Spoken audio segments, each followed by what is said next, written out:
Gör sənə nə deyirəm.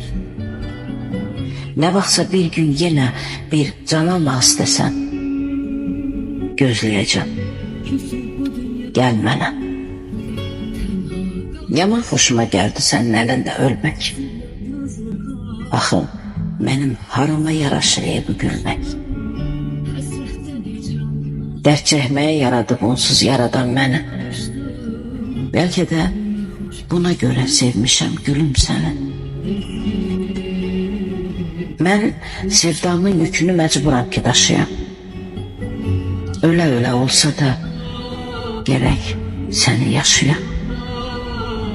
Havalar soyumuşdu. İsinəydi sobada. Məni niyə kül etdin bu küləkli havada? Nə dərdin, azarın var, hamısını ver mənə.